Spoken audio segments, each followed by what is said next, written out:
So a new game was announced by Creative Assembly today, and in case you've been living under a rock and haven't heard, Total War Attila will be the next game in the strategy franchise. Now I must say, I'm a little surprised at this development. Creative Assembly's recently signed a contract with Games Workshop to create a Warhammer game, and I was 99% sure that the event in London would unveil the next Warhammer game. Now I had seen a leaked image of the Attila booth, but I could have sworn this game was actually going to be an expansion pack for Rome 2, along the lines of what Barbarian Invasion was for Rome 1, and similar to what Fall of Samurai was for Shogun 2. I did not foresee this becoming its own full-fledged game, and I'm a little torn at the moment. Obviously we don't know much about the game, and I will share what we do know as we get a little bit further into this video. But as Madness said to me earlier today, this seems very much like what Napoleon Total War did to Empire in terms of polishing up and adding some new, interesting features to the base game, but still keeping a very similar time period and not truly reinventing the mold. Now let me say right now, I absolutely love this time period. Attila the Hun, known by friend and foe as the Scourge of God, is a charismatic and interesting historical figure who led an army of Eurasian nomads to amass one of the largest land empires the world has ever seen. There is a ridiculous amount of important historical events during this time period, and a lot of potential for interesting diplomatic twists. One that comes to mind is Honoria's famous letter to Attila that basically gave him the pretext to invade the Western Roman Empire. Now, there's a lot of interesting things about Attila's life as well. Like I said, he's a very interesting character. One thing that comes to mind is his rivalry with Flavius Aetius, who's a very interesting man himself. He was the master of soldiers and the most influential man of the Western Roman Empire. Aetius himself grew up as a hostage of both the Visigoths and the Huns, which gave him insight on how their armies operated and gave him the chance to mature as a man with very deep understanding of military tactics and strategy. He defeated Attila at the Battle of the Catalaunian Fields, which is one of the bloodiest battles of the ancient world, and a battle that saw roughly 100,000 men fight with untold numbers of casualties on both sides. Cadavera vero innumera, the Romans said afterwards, truly countless bodies. Now, as the Western or Eastern Roman Empire, you're going to start with a massive amount of territory in the campaign, but far too few armies to defend all of it. Your empire is going to be crumbling from within as corruption and infighting occur, and war, disease, and winter will make things very difficult for you. Now, it's going to be a very different kind of campaign, a very different style of campaign than we've seen in previous Total Wars, from what I understand. So let's talk a little bit about gameplay and what's going to be changing in this next installment of Total War.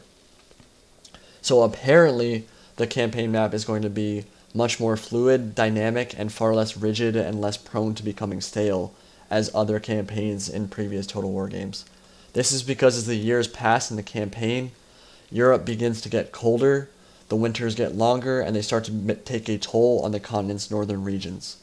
The colder territories get, the less productive they will become, and factions that are based in the cold north will basically have to They'll start starving as they stay in their territory, and they'll have to migrate south to survive and get away from the cold. Basically, this means that as the campaign draws on, the northern factions will start to push south harder and harder and increase the pressure on your borders. And what this means is, for campaign, is basically, inevitably, with a large empire, you're going to be at war with probably everyone on your northern border as they try to escape the cold. Now, there are going to be some other dynamic forces, like disease and Attila himself. I was reading a PC Gamer article that states that disease is another factor you'll have to take into consideration. Cities without sanitation can now become incubators for all kinds of infectious pestilence. Sick populations are less productive, and suffering armies can be brought to a halt by illness, or if their numbers have already been severely depleted in battle, even wiped out by disease. Illnesses can spread very quickly, and armies that stay in a disease-ridden city can become carriers spreading illness to other cities and armies. Trade routes can spread the infection too. So this is another dynamic force that's going to completely change how you play campaigns. Honestly, it sounds a little bit annoying to deal with. I know I hate public order issues in Rome 2 and all the previous iterations of Total War. It's annoying, it's necessary, but it's really annoying to deal with. If I'm losing armies to pestilence or disease, that's really annoying too, and you sometimes can't control it. So, yeah, it's a dynamic thing, and it can change how you play it. It's not necessarily a good change, it's just interesting, and it might be fun. It might be really, really annoying. We're just going to have to see. Now, of course, there are other things that are going to be dynamic, like Attila himself. Attila and his armies are going to make a huge game impact as well, sweeping onto the campaign map in a very similar manner to the Mongolian and Timurid invasions in Medieval 2. Like the Mongolians, the Huns will actually not be playable in campaign, at least not at the start, which seems weird. I mean, the campaign is basically modeled after Attila, so you would think you'd be able to play as them, but again, like, the Mongolian invasion was a really big deal in Medieval 2, and you couldn't play them in campaign.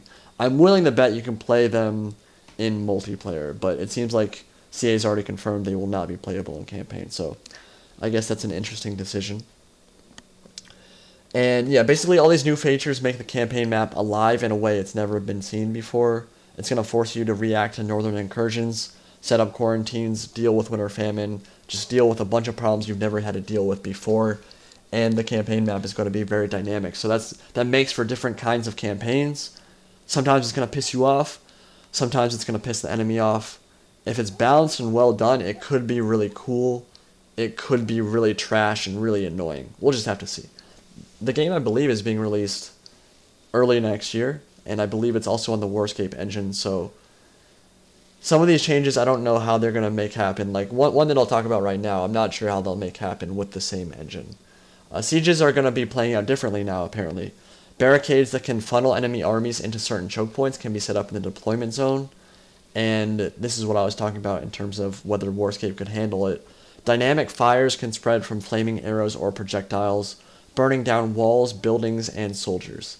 Now, this idea sounds really awesome in theory, but I definitely question CA's ability to pull it off right the first time without pissing people off.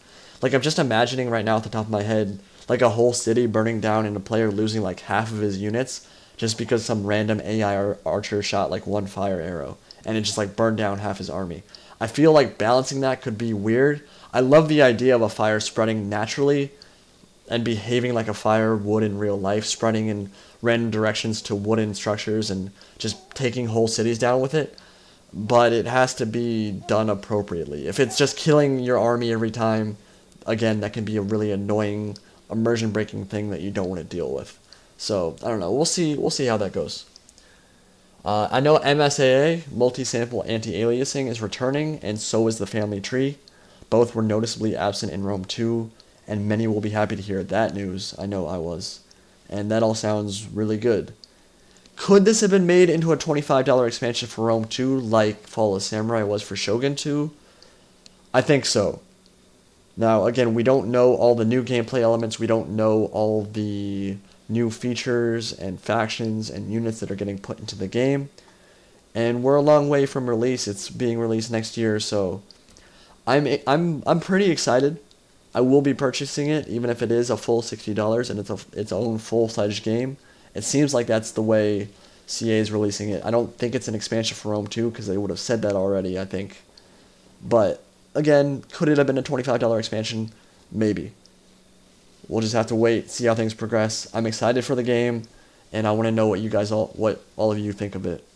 And just let me know in the comment section below whether you're liking some of these new features, whether you think it sounds dumb, whether you like the time period, whether you would have preferred Warhammer sooner.